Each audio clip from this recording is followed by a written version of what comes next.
Ito ang latest weather update.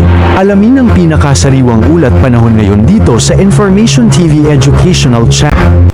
Dito po sa ating satellite image, mapapansin po natin na yung ITZZ ay muling nakakaapekto sa buong Mindanao. Ito po yung magdadala ng kaulapan at mga pag-ulan at mga thunderstorms sa buong Mindanao at kasama po dyan yung Eastern Samar at yung Palawan. Yung mga pag-ulan na tuloy-tuloy, lalo na po sa Mindanao, ay maaaring magdulot ng mga pagbaha at mga landslide, kaya inaabisuhan po natin yung mga kababayan natin na nakatira sa mga landslide prone areas at mga bahaing mga lugar na maging mapagbantay po at mag-ingat po. Samantala, dito po sa Metro Manila at sa natitirang bahagi ng bansa, mainly sa Luzon at saka sa Visayas, easterlies pa rin na nakakaapekto sa atin.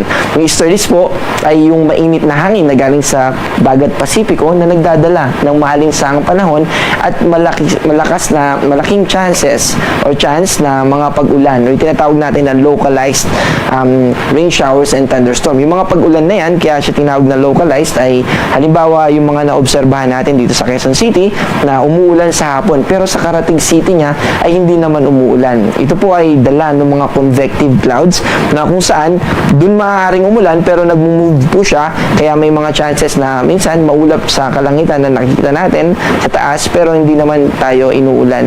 Yung